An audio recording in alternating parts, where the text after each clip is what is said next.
Hey, what's up, world? Live episode 16. We are at PR. Was it Performance? P5 Performance. My bad. In Frisco, Texas.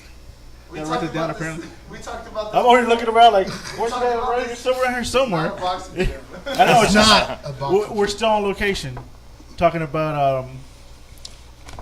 We're here talking about talking to Team Rincon, Alex, George, and George. Is right? Yeah. And they have a special announcement they're going to make, and we're going to talk about, their future fights, about their past fights. Pretty much support their, their team. First, did anybody check out those fights last night? Okay. So we're at P5 Performance, which is located off of 8661 Coleman Boulevard in Frisco, Texas. This is our 16th episode. Yeah. I'll introduce everybody because it was kind of, This is George Rincon, who's 4-0. He was with Golden Boy Promotions. His father, who's also works in the corner, right? Yes. Here's Alex Rincon, who's 4-0 with 4 knockouts, right? Didn't get it wrong. And again, they're going to have an exclusive news that they're going to give us. You hear here first with Alex. So it's just something about technology that's going to be taking over, I guess, what we were just talking about before the show comes on, how technology is going to has been advancing periodically, you can say, but quickly. It's now you can see it on your phone. So now when we turn it over to Alex and George, well, somehow for me, like I keep on repeating, and I always talk to Alex. I've seen them, and I was talking about George. I was talking to George. I was talking about you to your brother. Nothing bad, but it's just something that I've seen them when they were younger, and when they were always in Irving Pal, and how much they progressed as boxers as well as men. They were like young teens. I remember when there was that event at the oh my gosh, it was over there at the baseball stadium by the Verizon Theater. Do you remember? Yeah, it was. Yeah. Remember y'all were both there, and I was like right behind y'all. And I mean, they were just kids. I mean, I'm not older. I'm not too old, but they were just like. But it's just something that you get to see when you see boxers from your area that just progress in their career. But not just over that, you just get to see them mature. Because I always talk about how Alex used to talk a lot of smack back in the day. I always say that. But like now, he still probably does it on Fortnite. But you just see the two different types of characters. Like George is more calm. Alex is more like, oh, what's up, thing? But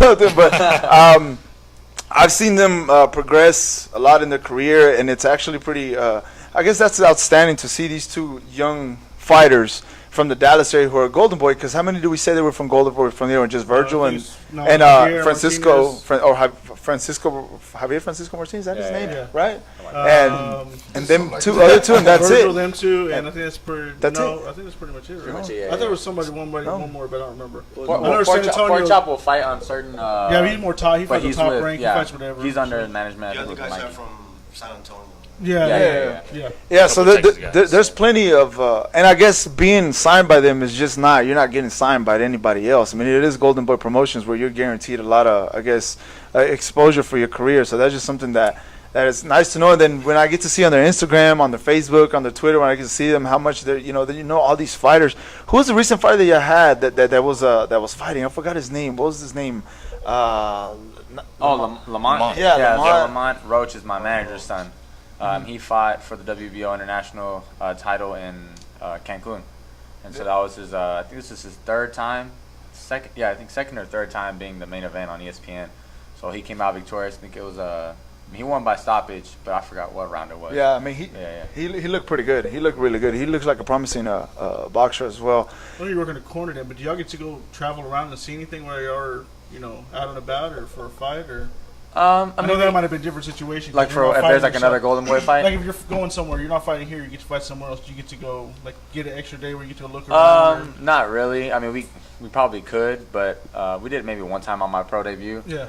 But we didn't really plan that out too good. But but yeah, I mean you can, but I just like to kind of go get the business done and just come home. When you're in boxing, it may be a different situation. Exactly. Now, your mindset, hey, I don't know next time I'm going to be here. Let me go. Yeah, because a lot of people are like, oh, you're fighting in. I don't know, L.A. Oh, that's awesome, man. That's a cool vacation. Like, no, it's not a vacation, man. I was like your hotel window. That's pretty much you're like just in the window like this. He's probably like in the bathtub, still trying to cut away. He's like, nah, it's not fun. But that's some things that people don't see. That's just something that people don't see. I'm sure, like, your father, probably people say, oh, I need a California, I'm gonna get to go relax or whatever. But it's really not. Like, you get to go and you're going there for one thing. You're not going there to have fun. Afterwards, you get to have fun. A lot of people think that. Yeah, a lot of people think we're that. over there having fun, but we're not. We're just taking care of business, man. Is there any, like, when you go fight over there, is there any jet lag or anything like that once you get there? Or? I personally haven't felt, anything like that. Yeah. I get jet lag when I go to Oak Cliff. I think it's sometimes. That really does play a toll on you. You could say a lot of that is mental, but no, it really does play a toll on you, especially with the time change. Yeah. But to me, no. I mean, either way, I'm always thinking about the fight at night. So like, I never. It's not that I get my rest, but sometimes, man, I can't even sleep. I just want to fight. So. I mean, and the most important thing is that the weigh-in. You just really got to worry about the weigh-in, and then not of that, but like you got to make sure your weight's on point as well too. So I want to talk a little bit more to George. I was telling your brother that you're a pretty big stocky dude for your weight class. Like when I was saying, when I would go to Irving Pound, I would see you work out and you'd be in the treadmill. You have your shirt. I was like, man, your brother has a wide back. Like you're just you look naturally strong. Like there's just some fighters. I always tell a lot of people, like, I'm not trying to put anybody down. Like Timothy Bradley, he's all cut up, but he doesn't have the punch. He doesn't have the power. You have, like, for an example, Chavez. He was never cut up, but he had the power. Yeah. So what I've heard about you is that a lot of people that you do have that natural power in you, just like your brother. I mean, I saw your brother once, and your brother is a complete different type of fighter than you. His fights his punches come out of you just don't expect them out of anywhere. Yeah. So I mean. What can you tell me, like, being now a professional fighter? You only sparred once? Yeah, I only sparred once. I went back and watched the first show we had him on.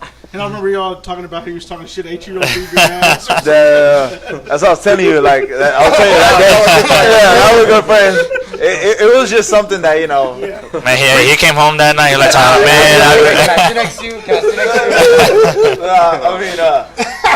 my old gym, as I'm saying, like our old gym, they wanted sparring, and I went there. I was like, man, he's like a good prospect. Like, man, okay, I guess I'll go. And but yeah, like I remember we were going at it, and it was I think 4 rounds. It was 4 rounds, and like I tell you, like it was 4 rounds, and we were just going at it. And there was just one round that he was just catching me. He said, "Man, I'm 18 years old and I'm kicking your ass. That's all you got."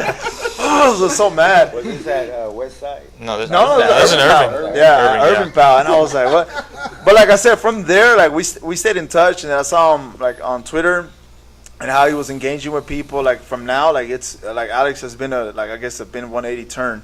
But hold on, we'll talk more about you in a bit. But George, like, so just want to quickly ask you, so what do you say? Like, do you feel like going from amateur to professional? Do you feel like your strength has endured a little bit more? Has it progressed? Well, I just think it's a big change from amateur to pro, and a lot of guys can vouch for me when I say this too.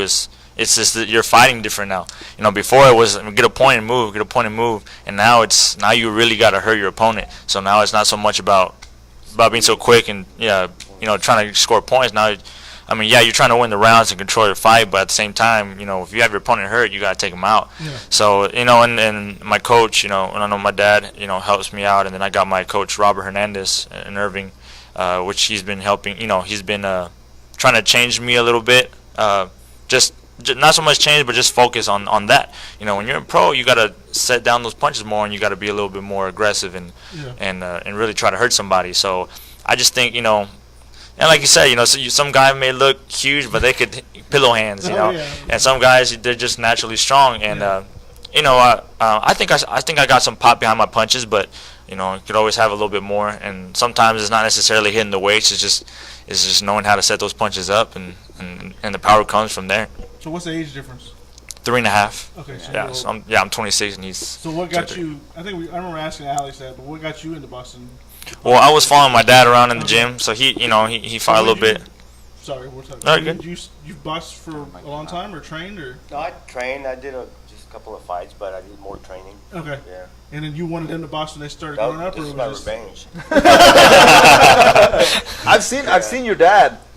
I've seen him spar people like my age, and he's working them. Like I've seen, like he'll post a video. Like he had videos of him like sparring like cats my age, and his dad was just. But what it was the first day in the gym, and my dad was like, "You want to Yo, I'll take it easy on you. I'll just throw my dad. So you wanted to box. You saw what your dad was doing. I mean, he would go to the gym, and he had me around, and of course, I'm watching him, and and eventually he just kind of he dropped what he was doing. At first they see it like a game. what I mean? They don't know what it's all about. They hit the bags, and but after he got a little bit older, he knew what this was all about. So after the first time you hit in the mouth and you no big deal, you're like, okay, I can keep doing it. I guess this ain't too bad. Okay. So yeah, that's what got me into it.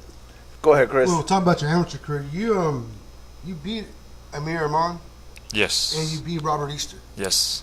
So how Robert Easter? Back to back. So can you tell us about that? That was the 2011 National Golden Gloves. At that time, I was fighting 141, and then I ended up fighting. Well, I had heard about Robert Easter, but Amir Iman I hadn't really heard so much. I think he was moving around in weights, so he ended up in my weight class, and we ended up fighting. And it was a tough fight. I mean, I had to change up a little bit of how I was fighting, and of course the Golden Gloves they love to see people stay active. Oh, yeah. They love watching people throw. You stay active, you have a good chance of winning. And I had to, he was a taller, longer guy, so I had to stay inside and work a little bit more. And it was a close fight. I mean, it's a tough guy. It was not easy at all. Yeah. And came out with the victory. And then I had to fight Robert Easter in the semis the next day. And that was another fight. And that was a little different. I think with Amir Iman, it was a little bit more, brawling. Had to kind of stay a little bit more toe-to-toe with him on the inside. But with Robert Easter, it was a little bit more boxing. I think he used his reach a little bit better. Okay. But I was able to, get the win out of that one. So who'd you fight in the finals? Michael Reed. Oh, okay. Yeah. So you fought some names. Yeah. Okay, here's a question for both of you. At that level, could you tell that they're going to be going to? Yeah, I mean, and compared to fighting anybody else. Like yes, in amateurs at certain level, or a certain tournaments and certain levels, you get to see, you think about, okay, these guys might actually be around longer than you think. And even at that, man, sometimes that's what you say, and then they're not. Just either they go down the wrong path or life happens or something. And like in high school sports, you just somebody playing football or playing basketball. Hey, he's gonna do something. He's a lot better than the rest of the people out here. So you're like, okay, and you see that enough. You can see that in the boxing part too. That. I mean, you can. I mean, there's we know several people that we thought were gonna be around and could do something, and they're not there anymore. Yeah. So. What about you? You notice when you're fighting people that are better, that you thought they were gonna go somewhere too, pro-wise? Yeah. I mean, there's a lot of people that you hear all those stories about. Man, so and so was great. Yeah. And he could have done this, but reality hit. Having kids too early. You got to provide, or they start earning money and they just can't. They don't find the right manager. They're not doing good coming into the pros. Like, man, I got to make money. I got to eat. So a lot of people don't see the background. Like, they don't see the background of what y'all still have everyday life, wives, girlfriends, kids. Sometimes. Yeah. You don't see all that part behind there compared to, several. Sometimes you have a job. You don't really see, that part of boxing. They want you to go, like when you go to fight, you got to be top of your game, even mentally wise. You got to be there. So everybody doesn't see that every day. Yeah, and it's like they were talking about earlier is the fact that I tell a lot of people I've been to Cali, I've been to Michigan, but I've never really seen that, but because it's. I remember when Alex went to the National Golden Gloves too. I went along for the trip and went to go watch him fight, and be there with him. And even for me, like I wasn't fighting there, but I was with him. And same, all we get to see is the hotel room, the weighing room, and the fight room. That's it. I mean, it's just so much. Is it on y'all's dime? Like y'all got to pay for? Oh no. Golden, but they'll take care of it. No. I'm talking about pro. I'm talking about amateur-wise. Oh, amateur, they'll take care of it. And you all just get there, a day or two before, and then you are pretty much just fighting till it's over. Yeah, and then going depends home. on what the LBC wants to do and what. Okay. Yeah, I know Golden Boy probably pays for it. Yeah. I was like, Well, back to the Robert Easter thing. So Robert Easter fought Mikey Garcia 2 weeks ago, something like that. 2 Last week. One day. No week. No week in 1 day. It was last week, right? It was a week ago. Yeah, end of. You watched that fight? Yeah, I was watching that. So since you fought Robert Easter, so you think you had a chance to get Mikey, or Mikey? I think he could have done a lot. I was expecting a little bit better fight. He did say he was going to plan to use his reach a little bit more, especially with his new trainer who's training with, and he was using the jab. He was, but just Mikey was just able to find that timing and just be able to get him off, or not let him do what he wanted to do. He was able to use that jab, but I don't think he was able to go work off that jab and find something else to do, because there was a couple. I think it was in the 9th round where he kind of let his hands go a little more, and it looked like he was trying to touch him a little bit more, but he just couldn't get it off. And Mikey worked. He stayed calm, and just was the smarter fighter. That's pretty much it. See, I watch boxing. I watch it, do my little scorecard on the side or thing. But when y'all watch boxing, do y'all actually see angles, and y'all see all kind of. Y'all watch it different than we watch it. I imagine, right? Yeah, and then we even, like you said, sometimes we'll have like a napkin or a piece of paper, and we'll score the cards too sometimes. And man, even we're so into the fight that when they throw a punch, we even go back a little bit. We're so into the fight, but yeah, we see everything because we're trying to see things. Not everyone usually likes to see fights to pick up things. Usually, I like to see fights on the mistakes a lot of people make. A lot of people have things that they can work on, and I view fights to see, okay, this guy does a lot of this, he has a lot of bad habits on this. But at the same time, the pro game, like George said, we're going from the amateurs to the pros. We're so young in our pro career, and we're still making a lot of transitions and a lot of changes that there's a lot of moves and tricks and all these things that a pro does during a fight. So watching a fight, you're picking up things. It's like knowledge. Question for you. Mm-hmm. Okay, your brother said he's going to 6 rounds, right? Yes. Are you going to 6 rounds? Yes, we both are. Okay. Yeah. Reason I ask is I know you started your career 2 years before. I think I wrote it down here. 2 years before your brother did. Yeah. And then what was I know you started pro debut in 2016. I wrote it down. I think it was. This is 2014. Yeah. You fought in 2016. Was it why the layoff? Well, we had some fight when I think it was just a bad timing. Okay. It was either I should have gone pro maybe a little bit sooner, or waited a little bit more. Yeah. I think it was also just the fact that I took a fight when I got offered a fight. Okay. I should have, like I said, gone right after my Golden Gloves national title win or something like that, or right after the trials. Yeah. Or waited a little bit to find a good manager like I have now. But just I had a couple fights, some fell through. I didn't have no manager, nothing, just on my own. A couple fell through. Once you go pro, you can't go back. So, yeah. And I ended up getting a manager. I ended up getting with Cameron Duncan. I was actually signed with him, and right when I was in contact with him, and we were gonna get he was gonna get me on the top ranked card here in Dallas. Okay.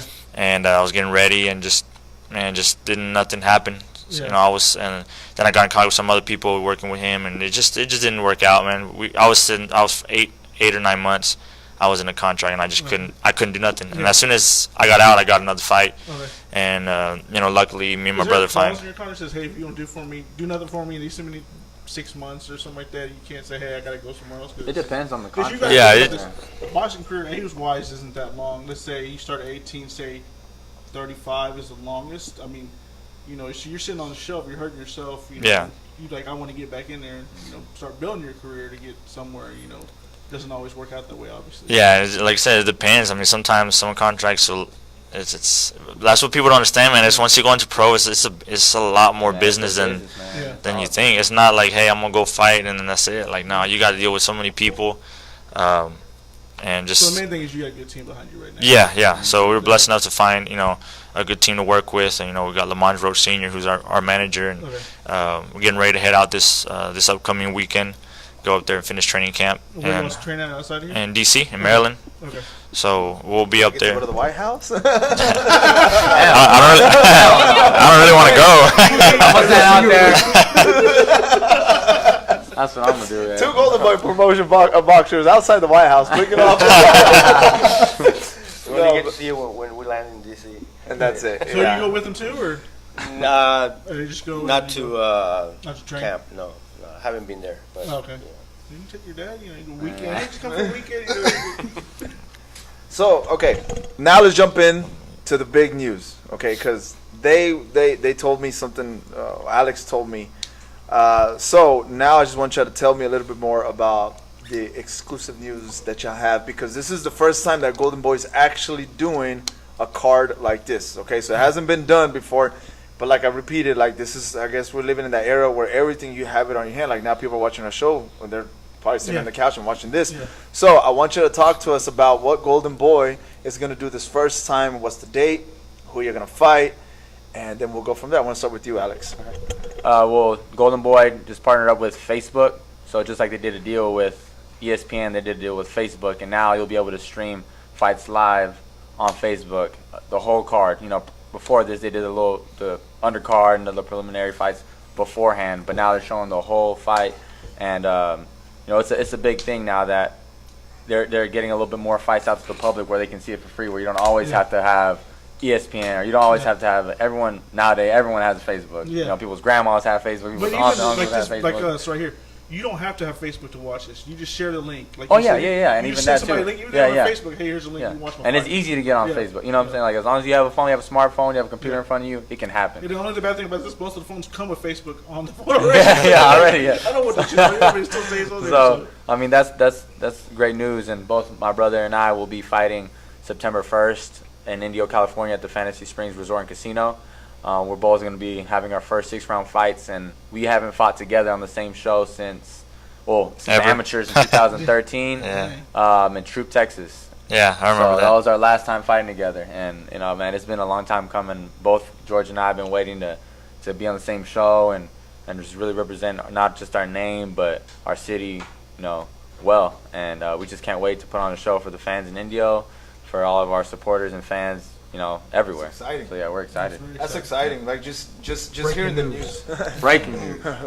So do y'all know who you are fighting, or? Not yet. Not yet. Not Yeah, yet. not yet. But come and get it. Yeah. So who's the main fight? Or who goes in order? Like Yeah, we haven't heard yet about who's the main event, or you know who else is going to be joining us on the card for sure. But we're just staying ready. I don't really worry about too much who else is on the card, man. I just gotta worry about who's in front of me.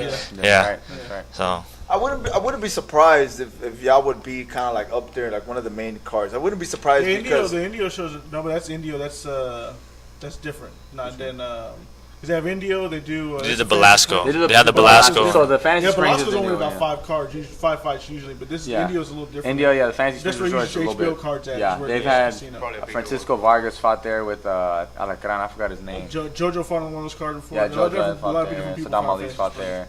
Yeah. Because I remember you went to. That's where you got signed, right? That's So you that's where I went to to one go of watch those. fight.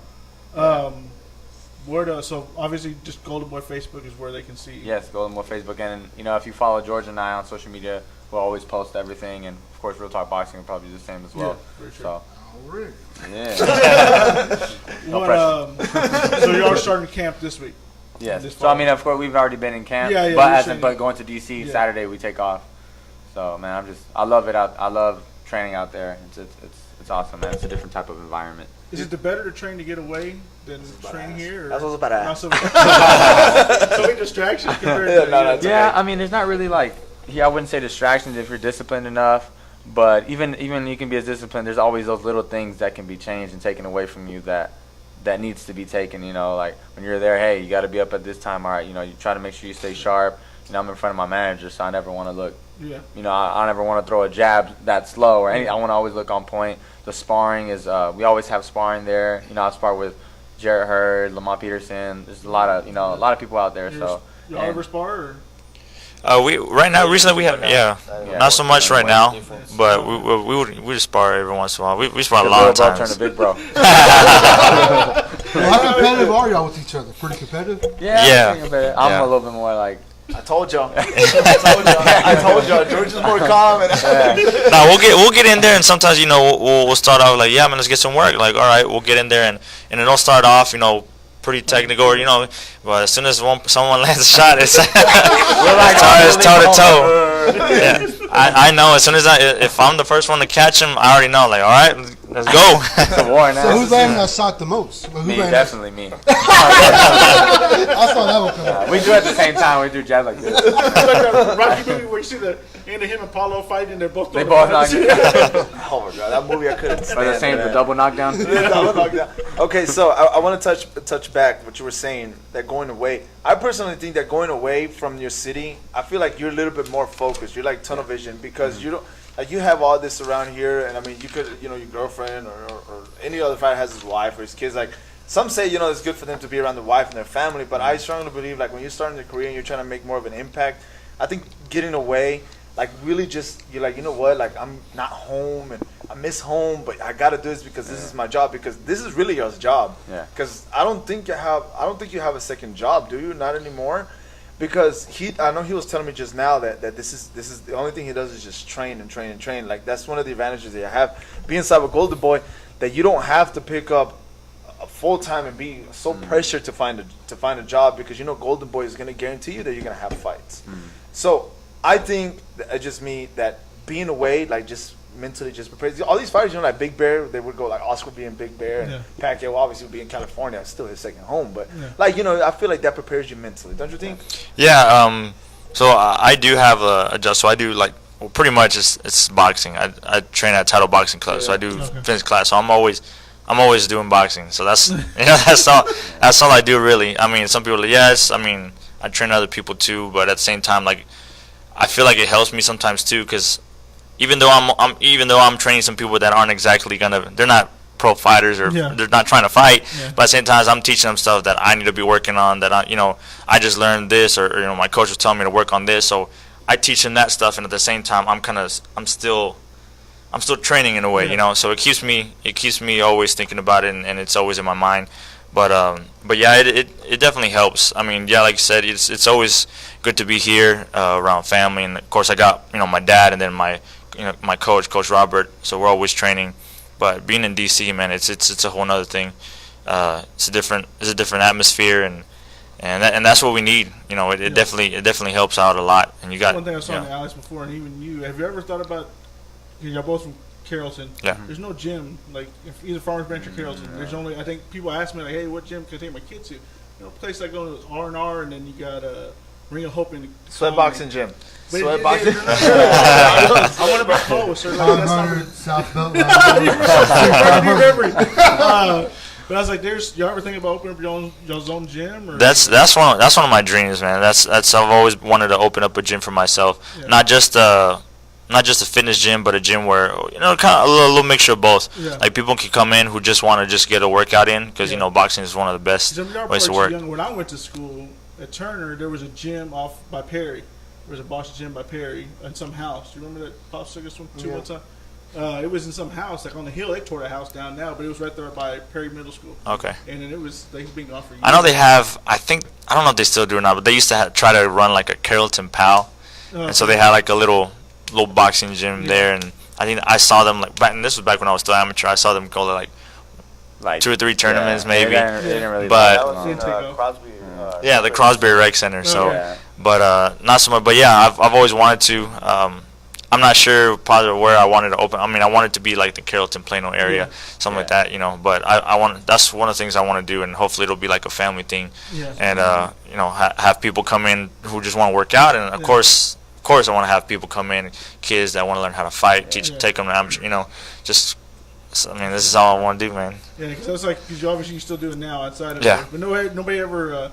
It's funny because I used to know someone that ran that Crosby gym. Yeah. I used to work with his dad at Carrollton Farmers Branch ISD. He's like, yeah, my son runs that. There's people come in there try to fight him, talk shit to him, be like, hey, I'm not gonna take you out. You know what you could train before. I could take you out in the ring. So one day, okay, we'll see what happens. Let's go. He's like, then he took care of me. He's like, he didn't say shit to him no more. You know how much I want to say it to some parents at school? Okay, so cool. I'm not gonna say this. So we are at P5 again. P5 Performance off of address 8861 Coleman Boulevard in Frisco, Texas. It's not a boxing gym. It is not a boxing gym, and we'll get so more. What did they do here we'll get into that because Alex can give us, because we walked in and we thought. I was like, that's a nice place. I thought this is a gym, but then Alex told me it's not a gym. But tell me about it, because it has a lot of great benefits being here. So it's actually a health and wellness facility. We're partnered up with the hospital, and so I actually was a rehab specialist here. And what we do is we take care of patients. It's covered by your insurance, and we have a registered nurse on staff. Ravi Patel is actually one of the founders here. John, who's one of our trainers that we have here with our functional rehab. So anyone here that comes with any pain, back pain, any type of pain, we have everything from cryotherapy, compression, B12 shots, vitamin shots, IV drips, and it's just we have a very holistic approach. we don't do anything where it comes where you go to a doctor and they give you a pill and it's pretty much a Band-Aid to your, and what we do is just, that's what a lot of people like to do. But, we focus on stretching, and power of the body heals the body. And so I actually got introduced here before my fight at the Frisco Star, and it's just my strengthening team and recovery team. And, I absolutely loved it. It's not what John, who's my mentor and strength coach here and the CEO of P5, says, we like to work on the neck up, not just the neck down. Yeah. And I think that's your it should always be your approach in everything. A lot of people like to, look good, but why not feel good? And everyone can get a six-pack, or anyone can try to go get a six-pack, but everyone likes to go do that, but no one really likes to work on themselves mentally. And I feel once you wrap your around everything mentally, whether it's your health, whether it's financially, whether it's relationships, mentally, you can that'll take care of everything. Mind over matter. Right. But before the Frisco Star fight, I was there. It was last summer, right? It was last summer. Yeah, it was last June summer. of last year. I was there. It was a great turnout. It was a great turnout. It was one of the first events. It was the first event at the Frisco. Right. Yeah. That Golden Boy had, and they had all these fighters. They had Virgil, they had Alex, and they had Francisco. Two of the two guys from San Antonio. So it was a great fight. Hector. I'll ask you that here, some questions, but I want to ask you something before I forget. I know when I saw him fight, I'm sure it also happened to you, but when you get in the fight, you get like starstruck. You're like, oh crap, this is pro. Like as soon as the bell rings, when I talked to him after his first fight, I told him, right, you were a little bit nervous. Don't lie to me. You look nervous, but after like the few punches, you started getting settled down. Could you say that was the same thing for you? Because I mean, it's normal. It's normal going in there, and it's a professional fight, and everything matters. And you're getting televised. You're getting scouted by other people who in the future might see you.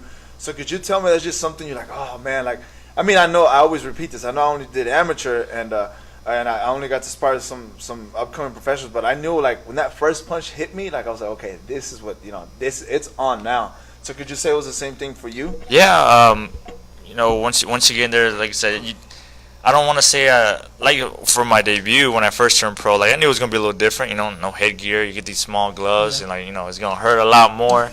And I thought I was gonna get nervous, and I was like, man, I don't really feel nervous. And I was like, man, maybe I just wait till it gets closer to the day. And then the day before the weigh-ins came, still nothing. Like, man, it's probably just before I get up there. And I never felt it, man. I didn't really feel nervous so much. It's more like an anxious feeling, But yeah, man, once you get in there, it's just you and the other guy across the ring, and once you get up there, I mean, it's just you get a little more comfortable as it goes on, and that's what we're trying to do right now. I mean, me and my brother had a lot of experience in the amateurs, and got to a lot of places and got to fight a lot of top fighters, but. We're still learning every day in the pro game, and we're still kind of trying to get used to everything before we get to the top where we want to be. Is there really a way to practice for that, for an actual live fight, like to be under the lights and all that stuff like that, crowd and everything? There's no way to go with the crowd yelling at you and people talking to you and all that. Is there really a way to do that besides just on the job training? There's more and more fights you get, the more comfortable you get. Is that? Yeah, to me, I just think there's nothing really you can do than to mimic being actually under those lights and all the crowd and just the only guys in the ring is just your opponent and the ref, and you could try the sparring is one thing, and just training, us going to DC, a different environment, that adds to it, but I don't think you can compare it to actually being, just being up there. And, like you said, everything matters. Every little movement you make, everything matters. Yeah. So I want to ask your father now something, okay? So what is something that you advise your sons? Because I'm sure, like when I say even watching them younger years ago, and even till now, like, I believe, and I'm going to tell you this, like I believe your dad is the foundation to both of y'all's career. Like I'm just going to be straight. I'm not just going to say just because he's here, but I believe because your father is the main one that pushes y'all more. I feel like he's your anchor, your motor. That's just personally me, what I see. So what is something that you tell them before a fight or prior to a professional fight? What do you tell them in the locker room too? Because the locker room is another atmosphere too. So you got to feel relaxed. So what is something else? Well, most of the times I just tell them, to keep their hands up and, stay focused on the guy and do their job. I mean, I guess because, they did a lot of amateur, fights. I don't get that, worry. So all I tell them is just to keep their hands up and do their job. Is this something that you wanted for them? Be honest. I mean, is this something that you get? Because a lot of people say, a lot of pro boxers say, I don't want my kids to box. It varies. You get like a 50-50. Like Clarkson said he wants his son to box, and you got Rashad where he's like, no, I don't want my kids to box, so they don't have to. It's just more of a, Ray said no. It just depends on what how they feel. Because I started out late, so something that I wanted to do, and I didn't get the chance, and I didn't have nobody to push me, so that was my plan, and it's fulfilled. It's fulfilled. The boxing LeVar Ball. That's one way to see it. But yeah, because I'm telling you, like everywhere that I go, and even when we did his interview, right when he turned pro, or the second time he was gonna turn pro. Gonna turn pro. Yeah. His dad was there. Yeah. When we were at the Frisco fights, his dad was there. When all his fights, his dad has been there. Yeah. I mean, right now, his dad has been there. So it's just, I feel like it's just a comfort level. Yeah. It's just a comfort level. Even like the week before he was even born, I had his gloves were already hanging on his crib. It's destiny. Yeah. No, but when you talked about you being nervous on your pro debut, was there any nervous when you took a couple years off and then you got signed to Golden Boy and you went to go fight? Was it Verona? Well, my first one with them was actually in DC. Oh, your third fight, right? Yeah. Yes. Was there any nervous there? Because you're pretty much going from a couple fights here and then you're going to one of the biggest stages there is in Boston. Yeah. I guess more was just seeing how I was gonna feel from not fighting for a while. But you stayed training. Yeah, of course, because I had so it just always got you. So it was a little roller coaster there. I get ready for something and it just shut down, and motivation just people just don't understand how getting ready for something and then it doesn't happen, and it just kind of kills your motivation. Yeah, I'm sure it does. But I had to push through. Even and when y'all go to weigh-ins and y'all haven't not had a fight, right? I know y'all maybe. I think Alex just recently had one. I was literally on the elliptical, losing my last 2 pounds, and as I'm on the elliptical, it's like 11 p.m. and my manager calls me. It was like, "Yeah, we're not flying out tomorrow morning. No one wanted to take the fight." And I was like cussing up a storm and just going. And what'd you do after that? And then I went to Buffalo. God, I hate this fight. Oh, God, I can't stand boxing. You're just living for that moment, and you're like, hey, okay, I'll start tomorrow. Maybe find me a fight. Yeah, but that just shows his. I mean, the agony, the pressure that he wants to fight. That he's just not here just because I want to be here. I want to be here because I want to make an impact. And the sacrifices that we gotta make. Nobody ever will see people that just tune in to fight. Like before, I would get more into boxing. Like I want the dude to cut his head off, but now I'm like, man, I feel bad for the dude if he gets beat up. But you just got to see the process that boxers go through when going towards a fight. It's just not like you pop up there and you're like, oh, I'm ready to fight. It's even as an amateur. I mean, there's a lot of kids, going through a lot of, they're trying to make weight. Oh yeah, I would imagine it's very hard. It's very hard to make weight, especially if because how much do you walk around at and how much do you? 200 pounds, like he said on Instagram. I messaged him. I messaged him because he was doing that question thing on Instagram, and somebody asked him how much. I think I asked you that. And I said, well, how much do you walk? What's your walk around weight? He's like 200 pounds, and I messaged him, for real? He's like, nah, bro. It's like 200 pounds more. I'm like, oh, okay. I was like, damn. Actually, I don't walk around too heavy. I mean, I think so. I fight at 140, and. I think some people walk around like 160 or so, but I don't get that high. Me personally, I've never seen 160. Okay. So I walk around, 152, 53. But I think I want to try and go down to 35. Okay. But I just think, I've been at 141, amateur 141 since I was like 15. 132. Well, yeah. So I was fighting 41 since like, junior 38, and then it goes to 41. Okay. Since I was like 15 years old, and in between a couple years later, I actually went down to 32 for national pound 1 year, but I just went right back up. But and it's crazy how the body works, because I think it was my last national Golden Gloves where I felt like it happened overnight. I just going in, and those last 2 pounds are always the hardest ones to lose, and it was just that tournament. Like I fought the first day. And amateur, you gotta fight. You gotta weigh in every single day. So after that, I go back. I'm like, man, I gotta lose 5 pounds. Like, and it was harder, man. It was harder than I've ever tried before. There's no way to gain. You can't gain weight. You're pretty much you gotta weigh in every day. Yeah, I mean, you gotta eat, but yeah. So that's why I was like, man. So I watched myself the next day. I fought and I won again. So the next day I was like, all right, I'm gonna be smart about it. Watch what I eat. All right, I check my weight. All right, I'm 5 pounds over before my fight. I'm like, I got 5 pounds. I'm gonna fight, lose a little bit of weight. Maybe I don't have to lose so much afterwards. Man, I gained weight when I came back. I was like, how'd that happen, man? Like, so it's just, it gets a little harder. But yeah, I mean, I don't walk around too heavy, but those last 2-3 pounds, man, are pretty tough. You want to cut your arm. Man. Being serious, like Is Amateurs, there's some guys that right after their fight, they're outside running. Oh yeah, I mean that's how I had to be. That's amateur. Put that sauna suit on. Have that gum in your mouth and start spitting. Spitting. That's just something that a little. The Abilene on. Yeah, the Abilene. And but I even tell the amateur kids now, like, cause sometimes I'll see kids, man. They get to the gym, they'll start wearing the sauna. I'm like, for what? What do you, dude? You're like 3 pounds over, like But I tell them, man, y'all appreciate the type of weight cut that y'all have, because when y'all go pro, man, that's the real weight cut. You know what I'm saying? Like. And when you hit age It's 25 and above. Yeah, the metabolism. Like, we're young, but the metabolism, you see the metabolism slow down. Like, I would go eat Whataburger and nothing. I would just burn right off.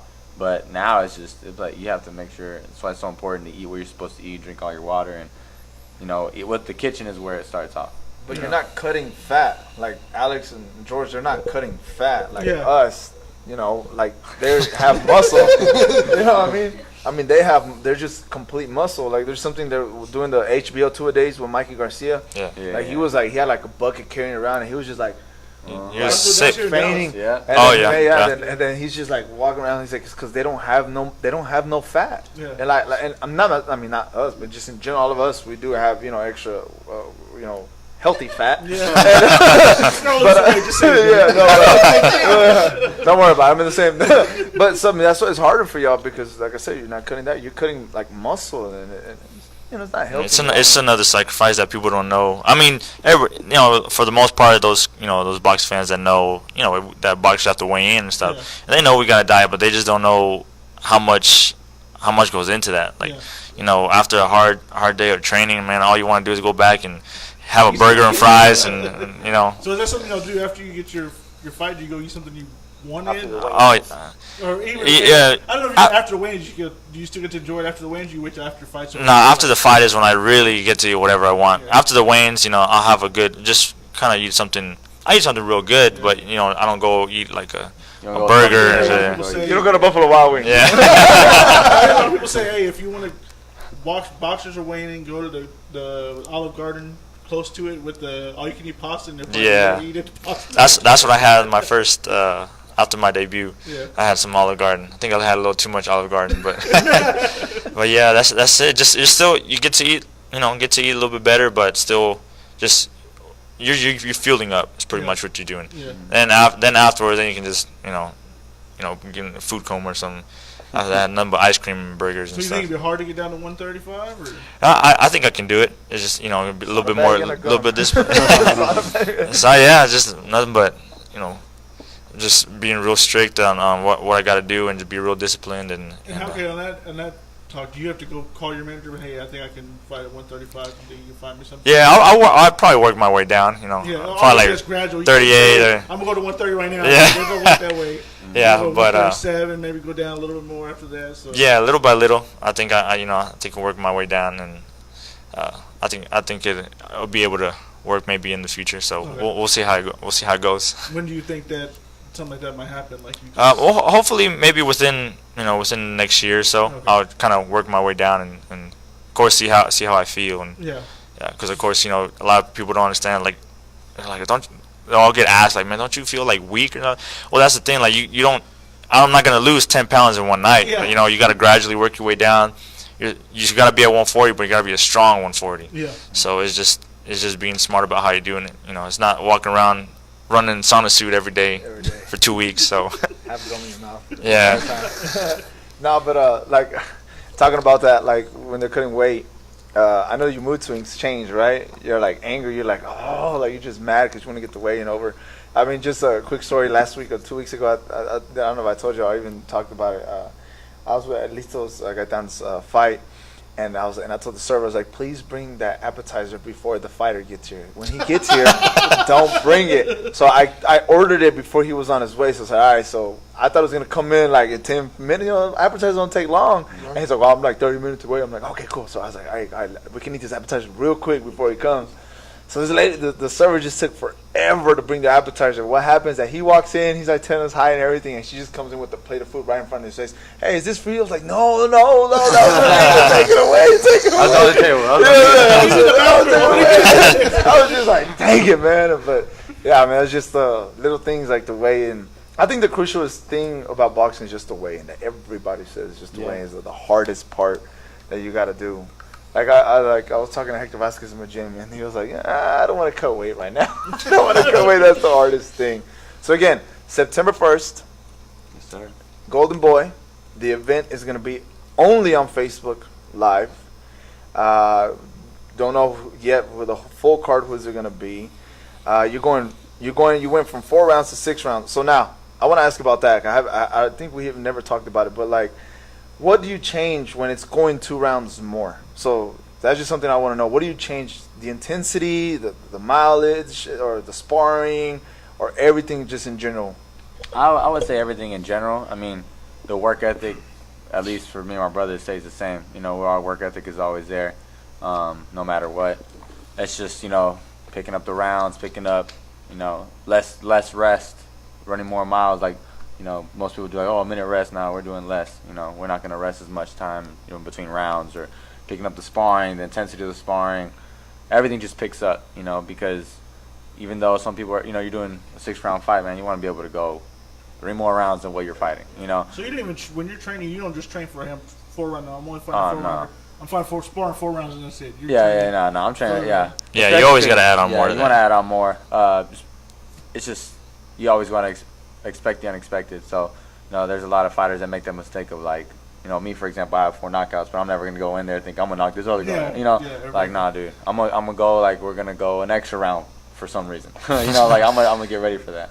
So you say you have 4 knockouts, 4 wins. So do you feel pressure going into this next fights that you got to get a knockout? Or No, like, you know, a lot of people are telling me, like, you can knock this guy out. Like, yeah, man, don't get me wrong. I want to knock this guy out for sure. Yeah. I always want to knock everybody out. But the thing is, I'm in there going to do my job, and at the same time, it's just perform, but at the same time, look the best that I can. But if I don't get the knockout, you know, I wanna win every round, dominate every round, and, you know, just show my talent and show why I'm with Golden Boy and why people talk about me the way they talk about me.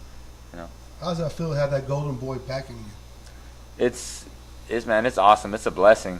You know, being a young kid growing up watching De La Hoya and then always wanting to be with them. You know, and it's here, and of course you get that wave of like, oh, I'm a Golden Boy, but that's now it's just that it's more of a target on your back. Yeah. But I love it. You know, a lot of people that they can't hang with the pressure, it drains them mentally. They just don't like it. But I love it. You know, because it just means more. You know, more eyes are on you now. Yeah. But it's something that me and my brother are just extremely proud of. You know, extremely proud to represent, being both Mexican American fighters. But yeah, we're both extremely proud. So have you got to meet Oscar, talk to him, or? Nah, not yet. gonna Yeah. Dang, man, he took your sheet or something. Like, I'm sorry, my imaginary question. Just having a good day, man. Nah. No, I think Oscar is. I know he doesn't show up to every card. He didn't show Yeah, up to yeah, one yeah. He didn't show up to one in Frisco. No, but he's got others. He's got other yeah. stuff going on. And- One in Frisco, like he fought here, they were worried about the Cornello fight right then. So Yeah, he yeah. wasn't going to be here. He's more worried about that stuff. You know, he's got bigger fish to fry, obviously. Yeah, so, yeah. So I mean, he was busy at the time whenever we had just got signed, and you know he had some other issues going on, and we never got to meet him, but we got to meet pretty much we got to meet everybody but him. Yeah. You know, we met Robert Diaz is a guy that loves me and my brother. He's a great guy. We love Robert Diaz, Blair Gomez, and just everyone that's on the Golden Boy team, man. They always show a lot of love, always show a lot of support. And so we haven't got to meet Oscar yet. Bernard, we've got to meet Hopkins as well. Okay. So Bernard's a cool dude. yeah, real good guy. He's a man. real cool good guy. dude. Didn't y'all go to an event recently where y'all took pictures with like some legends? Oh, so that was my last fight. That was June 8th. that It was during June the 8th at the Hall of Fame yeah, weekend. Hall of Fame weekend. So man, I'll say about that experience, man. It was awesome because I knew it was the Hall of Fame weekend, but I saw a lot of fighters that were all over, so I didn't know if it was like if that was going to be happening there. People were going to be going to the fight. So, I'm walking out and I get into the ring, and then, it's on ESPN, so they're like, hey, we have to wait a couple more minutes. I'm like, okay, let's stay warm in the ring. And I start to look around, and, ringside there's Eric Morales, Barrera, Miguel Cotto, and then you see, like, Hitman Hearns, Hagler, Mike Tyson, Mickey Ward. And I'm just looking around, man, and it's like, man, these guys are sitting front row watching me fight now. Like, I was trying to wrap my head around that the whole time. But, we got to take pictures with a lot of people and got to meet them. And, Dickie and Mickey Ward got to tell me, like, hey, man, great fight, and it was pretty awesome, man. Yeah, all these legends that we got to take pictures with. But being able to perform in front of them and seeing them, the people that you were, like, admiring, watching fights all the time, they were watching you, man, I can't even explain. That was awesome. Now, this was your last fight was your first fight coming on. You had surgery at the end of last year, right? Yeah. It was in like the day before. I had surgery in the morning the day before Thanksgiving. Okay. And that was like a shock, right? Like it was like the last second. I came here to work.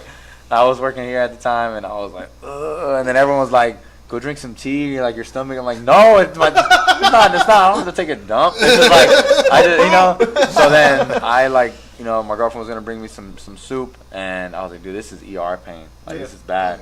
Next thing you know, like I come back from the CAT scan room, and they put some morphine in me, and I was just like out of it. And the lady's like, yeah, he has appendicitis. He needs surgery tomorrow. First thing I asked was like, can I still fight? They're like, no. So I was like, damn. But so I didn't mess you up anyways. No, like it was obviously you had to take some time off. Yeah. 2 or 3 months, right? Well, they said about 2 weeks I can do whatever I want. I was like, yeah, right. Yeah. So I mean, I went back with the surgeon, and he checked and said, hey man, things are good. And throughout the whole surgery part, I was spiritually everything, man. I was positive. But once I got in the gym, that was the battle. That's whenever mentally it was starting to mess me up, because you're like, man, the stuff I was warming up with has me exhausted. Like, and then getting back into sparring or rhythm, you feel a little tight. People are like, oh, you look good, but it's like, dude, nah, it's not. I may look good on the bag, like, I don't feel like my normal self. Yeah, exactly. I was before. So it did play a little mental toll on me as soon as I got back in the gym. But man, once I started doing the rounds that I was doing before, I was like, man, here it goes. I'm back at it. So it was great to get back into the ring. And then now I just keep on going, full steam ahead. Well, that happened right before. We were supposed to fight together in DC, and it happened a week before. So it was. I know. So I just told him, man, I was like, it was a blessing when it happened. Obviously you don't ever want something like that to happen, but we were lucky that it had, because we were on a cruise about a week or so before that. It happened. Yeah. I saw pictures. I was going through stuff. I was like, should I ask y'all who's the kiss friend? Your pops is, or we all are. I saw the cruise. Was it George Lopez was on there? Yeah, George Lopez. But how was that? Like, I mean, it was a great. Well, as a matter of fact, we stayed busy on the cruise, so we were on the cruise, but we still weren't on full vacation. Yeah. We were still training he knew he was fighting. We were fighting DC, and I got the text, halfway through the trip, hey, you're on the card too, so. He's like, I gotta stop being at the buffet. Man, it was hard. Yeah, man. Buffet, and I was like, I want to eat all this, but I literally got up like almost every morning at 5, and I ran 4 or 5 miles every morning and just strength conditioning like in the workout area, and I did sprints at night. And then I also it sucks because there were so many things I could experience, but I had to I couldn't have my dad on the midst for me in the workout room, and it sucked. But like you said, it was a blessing that it happened. God was still looking over me regardless. Because I'm glad it didn't happen on the cruise, or during the fight. So if something were to happen there, they would have been able to take it out. But at the same time, we don't want to be in that situation there. Yeah. And then of course, during the fight, what if the pain was during the fight, something worse happened. So luckily it happened beforehand, and everything was taken care of, and they turned out okay. I saw pictures of y'all. So was Kiss played there? Or? Yeah, they were on the cruise with us. Okay. Yeah, I know a lot of people. I said Chris Jericho does a cruise wrestler. He has a cruise now. He's one. Oh, what? I know that. Wrestling on the sea and shit like that. Everybody can do this shit now, so it's like, you know. They rest on the sand. How do they do the fake punch in the step on the sand? No, they're going to put a ring inside the Okay. And so I don't know how they're going to do that, but obviously the place is big enough. The Practical Jokers had a cruise, so I mean, everybody just. So the next Golden Boy fight will be at a Cruise line. So, hey, when you saw George, you tell him, hey, I'm a boxer? You know, FTP. Yeah, we did. I got him to sign one of my Everlast gloves. And I was like, yeah, I'm signing an Oscar. And I don't know, I guess he didn't believe me or something. But he was like, whatever, I was Oscar last Friday. I was like, I didn't say he was going to bring me up. I just said, but he was actually real cool I dude, met the though. guy. He was real nice. He was cool. It's a funny story on that because we were actually, we're just doing the cruise and I told him, hey, let's go check out the shop they have, to get some shirts and stuff. Okay. And I was us three and one of my cousins, and so we're there, looking at the shirts, and see this guy next to me. He's wearing like kind of one of those like beach straw hats kind of thing, or he had a hat on. And I looked at him real quick, and then my cousin, I'm like, hey man, and I can't remember if I told him not or I was thinking about it. I was like, hey man, I think this guy looks like George Lopez, man. He started talking, forgot about it, didn't see him, and then later, like an hour or two later that day. All of a sudden, he gets called up on the stage. I'm like, man, that was him. He was standing right next to me. But this is funny, man. That's a cool experience. We got to talk to him after a little incident when they're on there. You asked him about what's his name? Eric Estrada. Okay. Yeah, he don't like him. He always tells me. Yeah. They didn't have to take a picture. They hadn't taken a picture with him yet. I ran into him at the buffet, and and then we saw him later during the cruise, and I'm like, hey, he's down there, man. He's next at the bar. Like, y'all want to go take a picture with him? Like, let's go. And so, just real quick, I didn't really want to bother him that much, and so we just took a picture, and so I just kind of just off to the side, just enjoying the band playing. I turn around, and there's my dad. They're sitting talking with him. I'm like, man, what are you doing, man? We go way back. Way back. He said that he met Eric Estrada or something like that. In one of his specials, he talks about how he met him. Yeah. He was an asshole to him. He wouldn't shake his hand. Spanish or something. Yeah, that's why he brought it up again. He's like, I tried to shake his hand again or something. He still didn't. He turned it down because he heard him talking all that smack. Yeah. He's like, man, I'll punch him in the. He's like, he said that he wanted to. There's always somebody that that you hate in life and you never like, and that's him. Yeah, man. Yeah, I remember him talking about it. It's hilarious. But I saw the pictures and I was thinking, man, it's pretty cool, So y'all go to a lot of shows too, right? Yeah, we try to go, and every time they're in town or driving distance, we try to go. We've been to I'm pretty sure, every single Kiss concert that has been here in Dallas since we've been born, we've been. We probably missed maybe like one or two. I know they're always coming out. This is our last show. This is our last show, and then they go to another tour. You're talking about the rock band, right? Yeah. Yeah. You can watch the same page. I'm like, because I was thinking 106.1 Kiss FM. I was like, wait, why did they do it? I was like, no.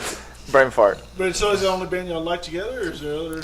Oh, we love yeah. Well, my dad growing up, me personally, like he had us listening to rock growing up. Okay. So growing up as a kid, that's all I knew. I just knew rock. Of course, Kiss, AC/DC, Metallica, Van Halen, all those. Nirvana. Yeah, Nirvana, but not. Nirvana. I love Nirvana.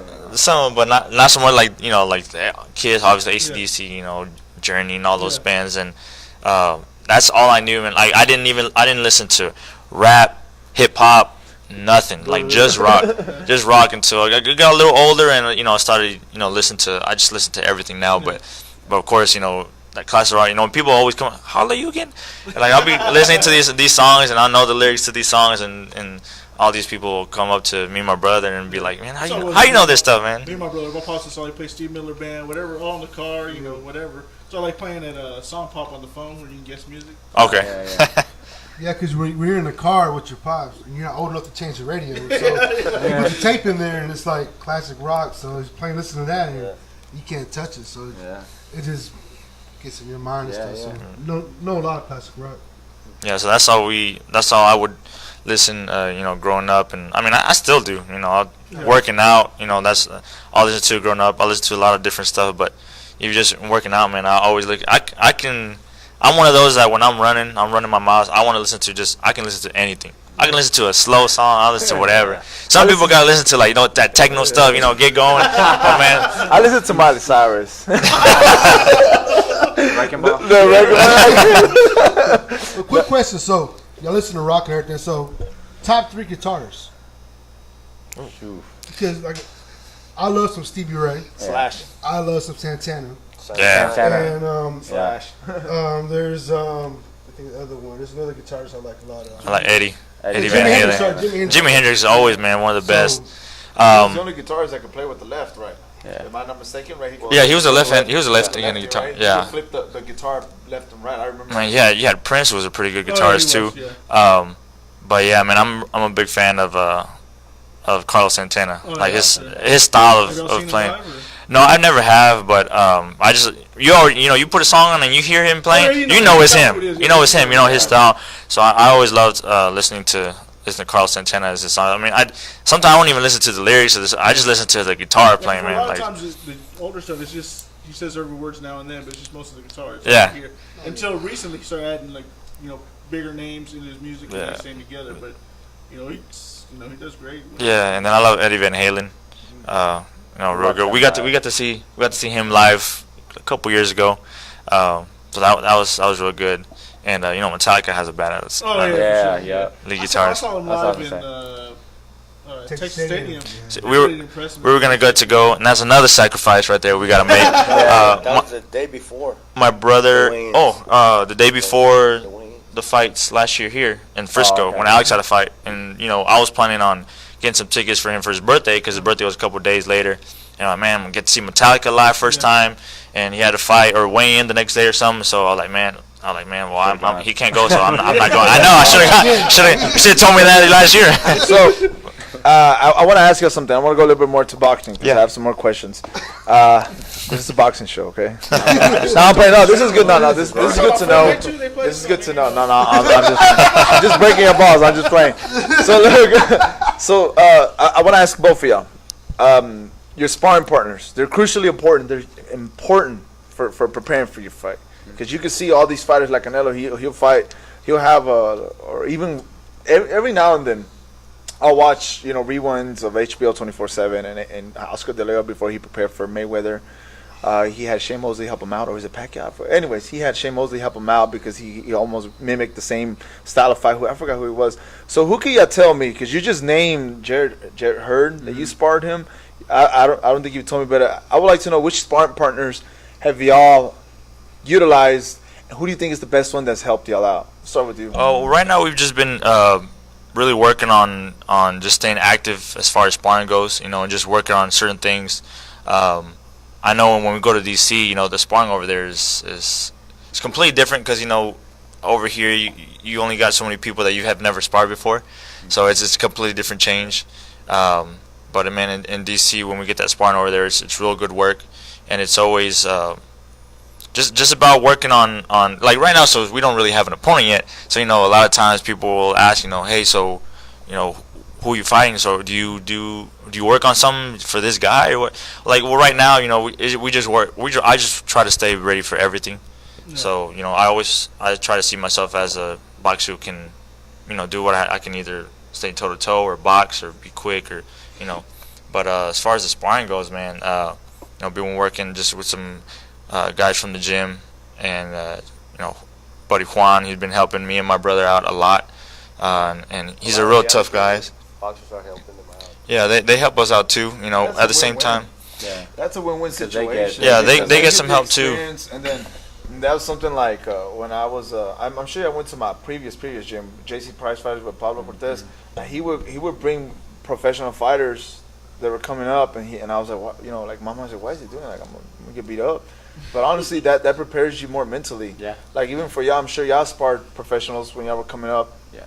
But like that prepares you mentally because those punches are different. Yeah. They're more technical. The punches, how the way they come out, so that prepares them, and then you can boost And the their confidence, Yeah, 'cause the a lot of people, yeah, they're exactly. like, they're people that will spar, and then they're like, man, I'm in there with so and so, like It gives I them can do it, confidence. and That's how I felt when I faced Alex.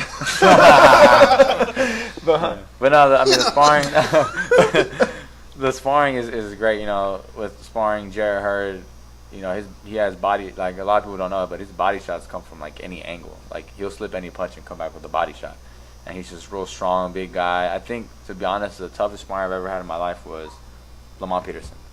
Lamont Peterson, yeah. He's very, very elusive. The Very one that elusive. just recently lost to Earl, right? Is that Yeah. the one we're talking about? Yes, okay.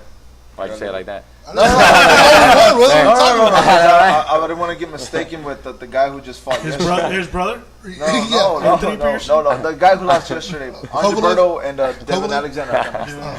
Yeah, no, but Lamont, he fought Earl with a different game plan, and to be honest, I don't know why he fought that way. He would have performed a lot better if he fought the way that when he's sparring. He was very elusive, moving a lot. He was probably the person that, I personally think I'm a very accurate, puncher, and he was like move. I mean, you could not hit this guy. Yeah. And people were like, man, like he moves a lot, bro. I was like, I don't care. Like I'm gonna hit him. Nah, he was hard to hit, and he was one of the guys that just, man, his body shots real solid, very technical. He knew how to pressure you. He knew how to turn up. I mean, if anything, he's a veteran. I mean, he's been fighting him. He's fought a lot. He's fought with Amir Khan. Yeah. He's probably been the toughest guy that I sparred, but the styles are different. A lot. You fight people from the East Coast, their style is different. You fight people from Texas, their style is different. I feel personally that people that fight from Texas, you get a lot of very diverse fighting styles from compared to someone that you fight from like Philly, DC, things like that, or from California, Mexico. Things like that. But the sparring, man, it's great. Everything in general over there. Yeah. Your last fight went one round, right? Yeah, first round. First Round stoppage was like a minute and a half. Yeah. So how does that work? Like, I know you put a lot of work in going into that fight. Is that kind of like basically like, was it worth it or not worth it type of thing? Because, like you put a lot of work in, one round, whatever, it's over and done. It's like, yeah, man, that quick.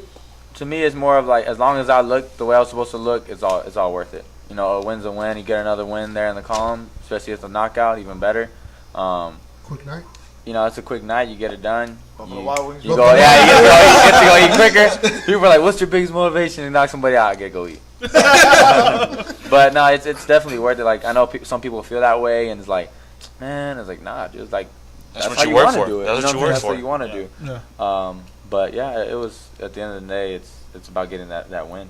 So okay, how soon do y'all usually know about opponent wise? When y'all a couple weeks out or? It just I depends. know it may change once Yeah. y'all get somebody's name. It may even change after that. I mean, usually about 3 weeks, 2 weeks, but it's just because sometimes we'll have a name, and then they'll like, okay, we'll have a name, but they're not saying yes yet. Yeah. And then the names will switch, and someone will say no, and then So when they give you a name, do y'all go search it up to see if there's anything yeah, about these people? usually Usually our my manager, will send us like send something. their bio and a link of their fight, and I Okay. watch. Me personally, I don't like to watch a lot of like my fighter, just because I like to look at certain things like, hey, he does have there's the habits that he has. Okay. But a lot of people are like, oh, he throws this a lot, this a lot, and this a lot. I was like, no, everyone Every fights fight is differently. different, Yeah, So you he may gotta throw his think jab and every his time you're hook. going into a fight, Yeah. it's going to be completely Yeah. different. So someone's they gonna might throw a lot watch of you punches. just like you watch Yeah, them, yeah. and you be like, Yeah. okay, he works on this, I'm not going to do that. Yeah. I'm trying to work on Yeah. staying away from that. Because a lot of people rely on a certain punch that he's throwing in a certain fight, Yeah. and you're gonna try to avoid that. What if he's throwing something else that night that's gonna catch you? Yeah. I just look at the things that are definite, and I work off of that.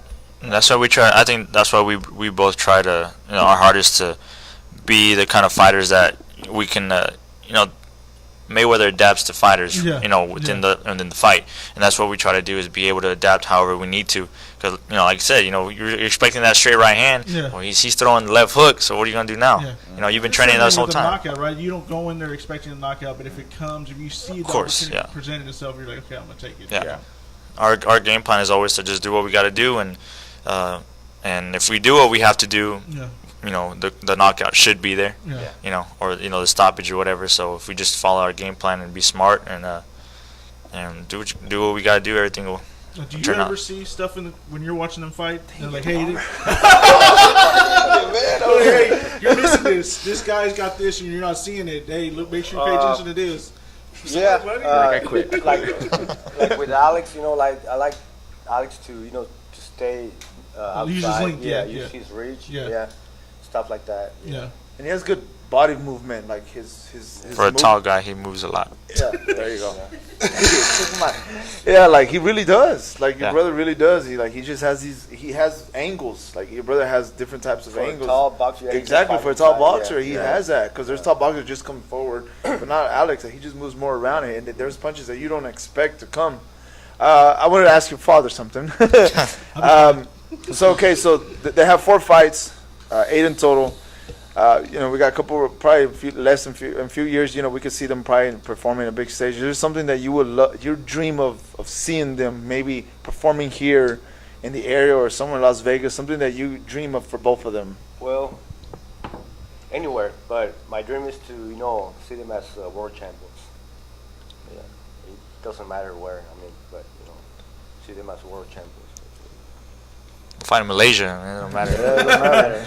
But it doesn't, like, unless you're going to fight for a title, it really doesn't happen. Like, they're all, I guess, Golden Boy usually stays, they don't come here that much, but they're in California, New York. There's not, outside of them, pretty much, there's not really, they don't go really They much try to far. stay on their like own ground. Yeah. They're usually, They're used to having, I guess they're pretty much working on a fan base. They're just, Yeah. they work on those same locations, like a couple places in Cali, and then they, really don't see, unless you're going to try to win a title, go and fight overseas. Yeah. Really, these days. Anything else?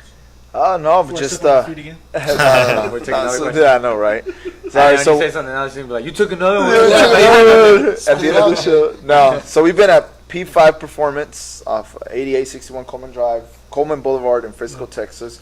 It's a phenomenal place. It's not a gym. It's not a It's gym. not a gym. It's not a gym. But if And anybody, question though about this place, if anybody wanted to get cryo, whatever this is called, done, Yeah. they can just come here and pay Yeah, for they it? just or- come in. Yeah, they have packages that once you try it out, if you like it, you can do a lot of packages instead of paying it individually every time. Yeah. You have cryotherapy, and you even have localized cryo, which cryo is full body. Localized cryo is just focused on a certain area. A lot of women do facial cryos because it takes the wrinkles, Oh, okay. gets wrinkles away. Especially a good location for this stuff. Yeah. Hey, cut that out. Cut that out. But no, they do like. Then you say you have a chiropractor here too. Yeah, we right? have chiropractor. We have, and it's a one-stop shop. This is a one-stop shop. You get adjusted. Just no boxing. It's not a boxing gym. It's not a boxing gym. this is where he has his media day too. Yeah, this I is the remember last couple months. he had his Well, you media had day. one at Irving Powell, and then you had And then this one or one, two. Yeah, you had one Yeah. here. Because I remember So, Junior took pictures of Yeah. one of them. My dude right there. But So if people don't know what that thing does, tell people what that does. So with cryotherapy, what it is, it helps you recover. So a lot of times people come in with, let's say you have a car accident and you have any pain, sore, aches and pains. What that'll do is that'll just help you recover.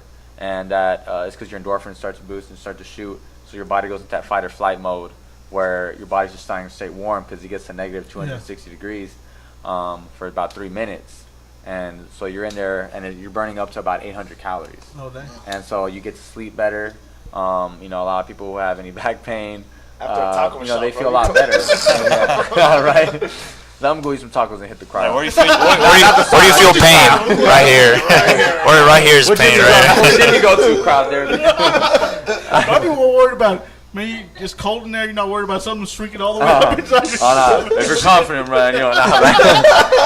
But they even have, localized crowd. So a lot of people who have any like knee pain, like me going, I had played basketball a lot. Yeah. So when I did play basketball a lot, I had like jumpers knee. So I was jumping a lot, and my knee was just kind of like giving me problems. That localized cryo help, reduce inflammation as well. Yeah.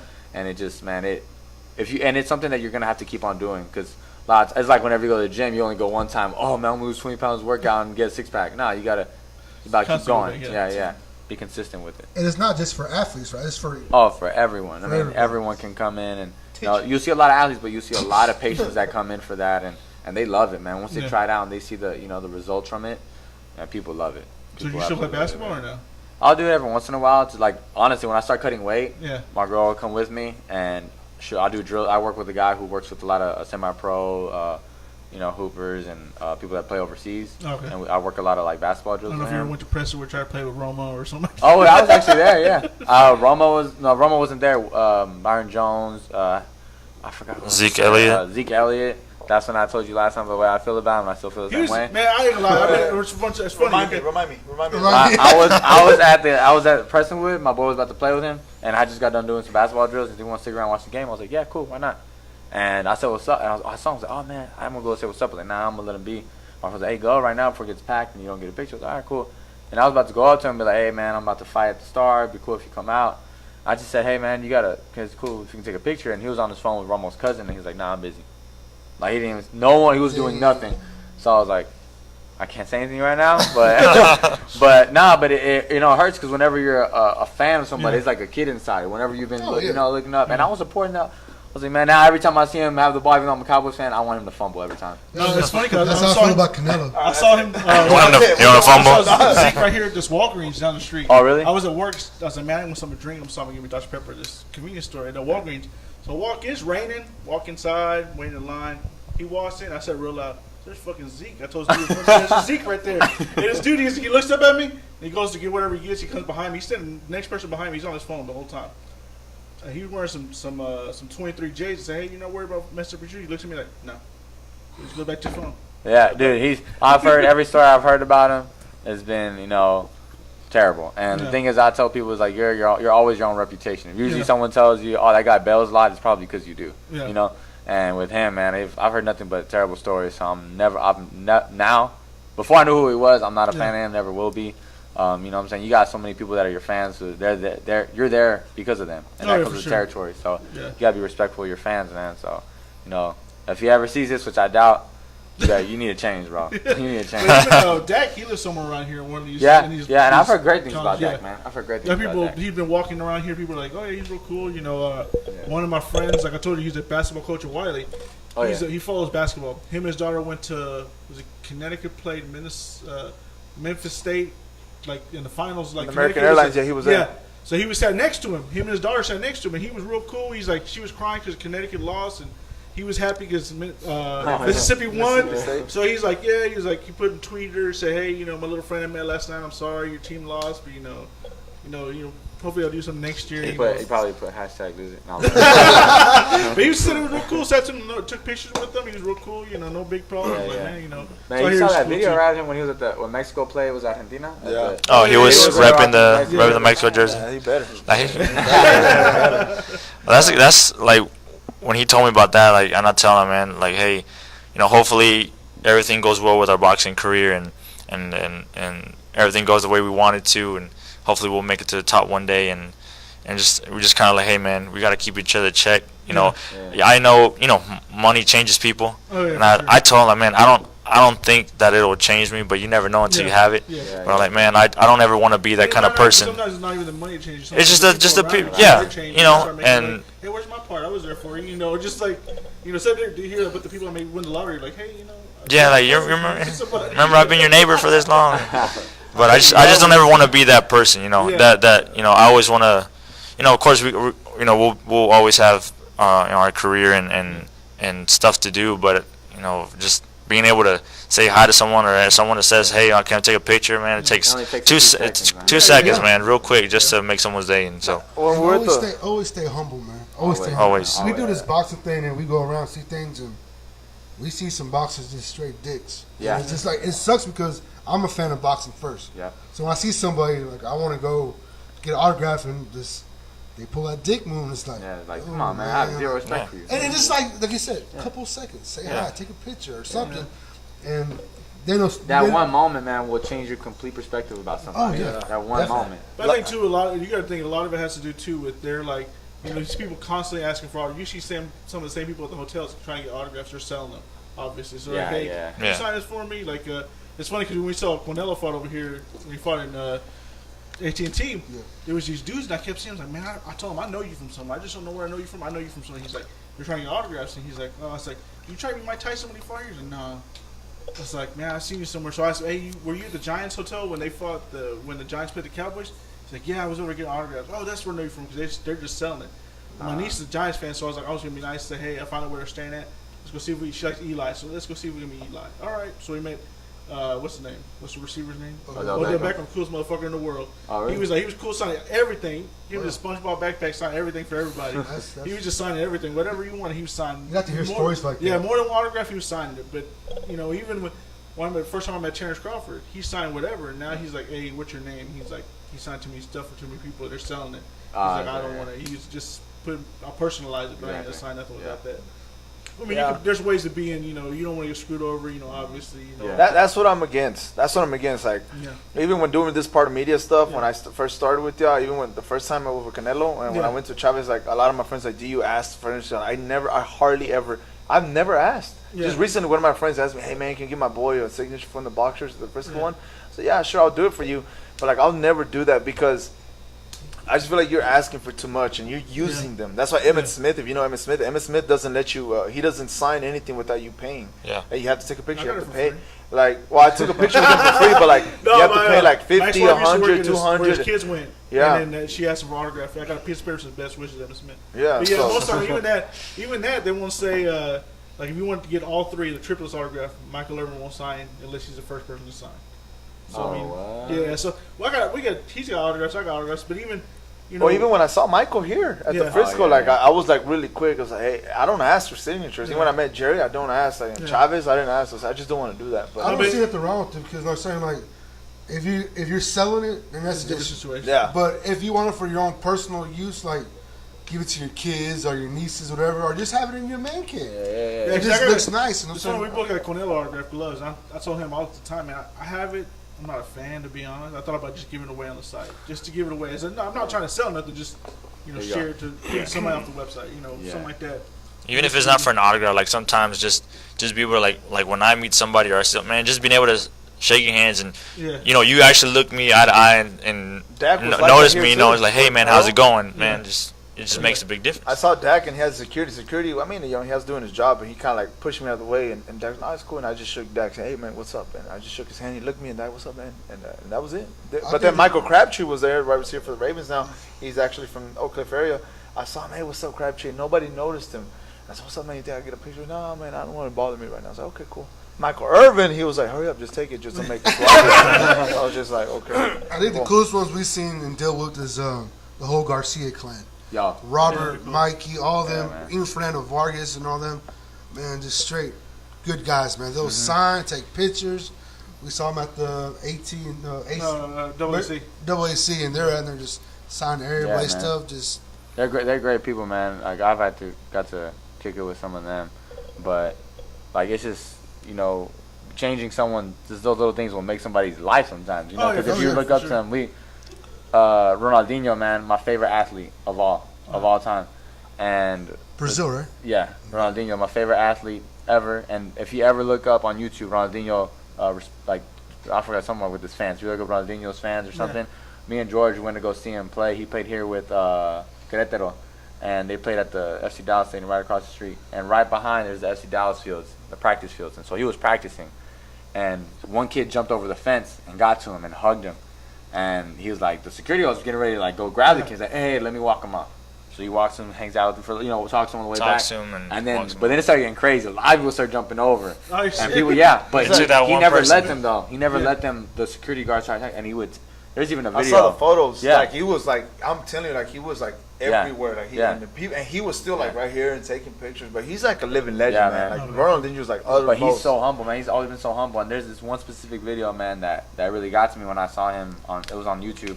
And the security guard starts like trying to like literally tackle, like beat this guy up, like from getting. And he's like, "Hey man," he starts yelling like, "Leave him alone! Don't hurt him, man! Like let me walk him off." And he's talking to him, man. Gives the guy a jersey after the game, like. That's what I need to do. Man. That's. But it's a lot of people that have came from the bottom, and they just really know how much it really, and they're grateful, and from where they came from. I'm sure something's changed where they view it. They're like, hey, I saw somebody that was kind of an asshole. People, Yeah, like, and maybe for them, and they never want to be put that anyone way. through that situation. Well, I believe that's gonna happen to you. I believe that Zeke situation is gonna Oh, stay in your yeah. mind forever. Yeah, And I that's mean not the that. first Even time. even Holyfield, man. I met Evander Holyfield. Oh, you He for did real? that to me too, and what sucked is like he had to present the medals to us at the Junior Olympics, and I got second at JL's in 2011. 2011. Yeah, and he put the medal on me. I was like, man, don't put me.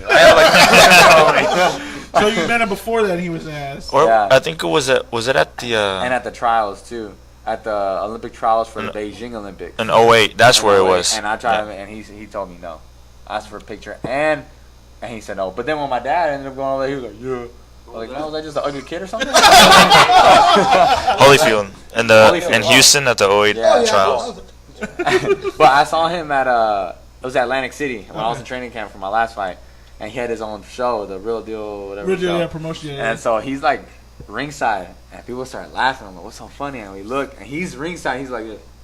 Dead asleep, dude. The action's going, oh, he's like, what was this again? Finally wakes up. Evander Holyfield. Junior Olympics is the one that. That's what I'm saying. Yeah, he tried to give me. Well, he gave me the medal, but I didn't want him to. It's funny, yeah, because I mean, but also you got to think if someone could have rubbed them wrong that one day. Exactly, and It's that's funny because I sometimes hear, I experience listen to the a lot of same different thing. Kind of give them the benefit of the Yeah, doubt but sometimes. you can't do that because you're a celebrity. You're hired. You're held to a higher standard. That's another responsibility you take on whenever you're Yeah, up. you're doing One of the that. responsibilities I took on being doing this. Yeah, you tell your kids, hey, get on me. You know, Yeah, you Leave can't me use alone. it as a cop out, man. You can't say, "Oh, I'm having a bad day," because really, in the public eyes, you don't have bad days. Exactly. You're a celebrity, so you gotta conduct yourself. Because a lot of treat people like that. will do anything to be in your spot. And there's times when you can, if you turn someone down for a reason, at least do it in a polite way. Yeah. You know, like let's say a fighter. The only time I can see a fighter rubbing people off wrong is whenever like right after weigh-ins. Like, hey, can you be like, hey guys, I have to go eat, man. I just weighed in. Maybe tomorrow, if y'all catch me tomorrow sometime, I'll definitely do it for you guys. But right now, I have to go eat, guys. That happened to Thank me, you. and he still Something was like an that, asshole man. next morning. You know, that's all it really What's takes. that Jorge Arce? Oh, okay, I I asked him understand. for an autograph. He's like, oh, I'm hungry. So he went the next morning. He's like, he was eating the next morning. I'm hungry. All right, he went to go eat. Came back. He's like, all right, I guess. With the attitude. Yeah. Yeah. Like, I mean, like, you know, turn someone down and be very respectful of it, man. That's the only way I can see, like, I still, in a way, can't. I see people say, man, nah, man, dude, how? I personally can't, you know, and Yeah. everyone's different. And, like, sometimes I try to put people, I always try to see the best in people and never, you know, but they can't take those situations for granted, you know. Yeah. Don't, I'm like, man, maybe he had a bad day. Maybe Yeah. he's going through something in his life right now. So then you'll give Zeke another chance. We're on the pass, bro. We're on the pass, bro. He'll be the next George Lopez.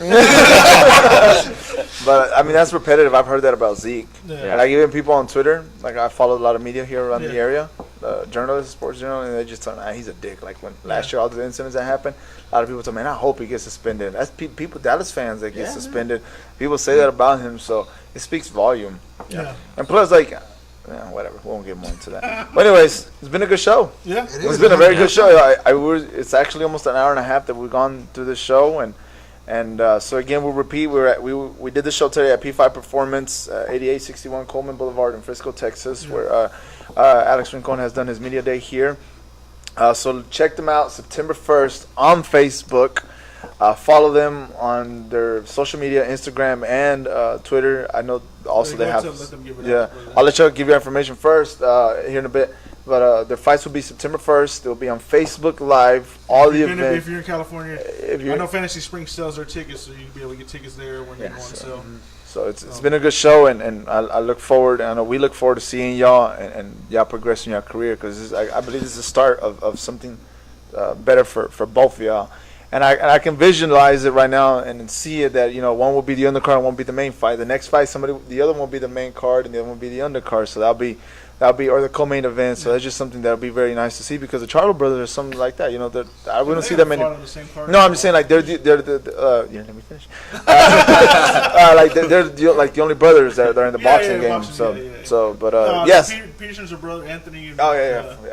There's a Come couple on. of them. Come on. The guy that lost to I just want to make sure I said it That's right. one other thing. Is there ever talks about y'all fighting here again, or Well, I mean, that's what we're hoping for. I don't know how much leeway y'all having? Like, hey, I want to fight back. Yeah, I mean, I've honestly, to be honest, I told them last round, like, hey, man, when y'all doing one? Because whether it's just one of us, but both of us together, trust me, man, y'all will not. It's gonna be crazy. Yeah. I just told them, you will. Yeah, never- with this fight last year, I mean, like you said, we had a couple of Dallas guys. We had a lot of Texas people. Texas people, but we had several. Tanahara was here. The main event. The main event. Yeah. Yeah, he was because he wasn't from here. but New I Mexico. forgot his name, what's the? It was Fidel and the Paul kid from, Cano. I can't remember the Black Magic? Yeah, Black Magic. Yeah. Austin. Oh, Yeah. Texas yeah. was out there. Yeah, Texas was everywhere. Yeah. But and it's crazy. Like I was telling them, and they tell everybody else that we had several Dallas guys, Dallas guys from here, and Alex was the one who had by far the most people there. Yeah. I mean, Probably. of course we had some people that were mutually for all the Dallas people, but I mean, just all right. Let's just say the people that came to watch out. I mean, he had a huge turnout. Yeah. So and I was like, man, that's of course we had mutual friends that came to support Alex too. And I was like, man, me and my brother, and we have everybody here. Yeah. I just don't see how it would be a bad show. So I I haven't. Yeah, I haven't. I really do think it'll happen, especially how y'all progress in your career. Yeah. I I mean, think that was he'll only have- the second fight. So Yeah, Yeah, I yeah. and it was like- the second fight, Yeah. and he came out with his Des Bryant jersey. I remember. Yeah. He came out. Now I guess you're sad that they trade. So He's sad. going somewhere Yeah. else, right? Like, damn, now what do I do with the jersey, man? That's one thing about jerseys. Like I bought when Cruz played for the Rangers, I bought one and I was like, Oh, okay. yeah. And I was like, now he's gone. He's up in Seattle. Just so I was tape like, it up and put it back. Well, that's why he's buy legends jerseys like Jordan and stuff like that. Already established. yeah, already. yeah, exactly. But, go ahead and give us your social media. Do people catch y'all on? So pretty much just Instagram, Rincon Boxing 92, and then you can just look me up on Facebook, George Rincon, and we'll always be posting stuff up about our upcoming fight and the progress that And if people want to see, I'll put the link up. There. Yeah, we'll probably share that and make sure that you can also go follow Golden Boy on their Facebook page and see it there. But also be sharing the link, and we both will share everything so everybody can tune in and watch us go to work. Do what y'all do best. Yeah.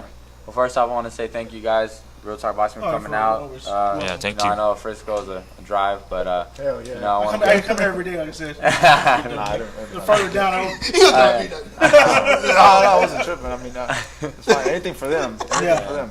For just real. tell them they come first, so we gotta go Yeah, somewhere else. anything for them. For real. And also thank you to John Pruno, the CEO here at P5 Performance. Thank you, P5, for letting us do Yeah, the thank interview you here. for letting us come here.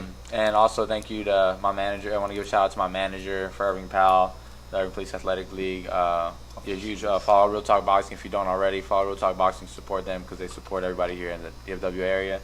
And I want to give a shout out to all my sponsors: Royal Discount Tires, Maribel, Ramos Central 21, Max Rex Records, up at the ME Market, Hold Right, Hooten's Family Healing Center, Blanco's Barbershop, who also they just started a school for barbers. So if Oh, you for want real? to, That's anyone good. wants to, it's in off of Josie and Beltline.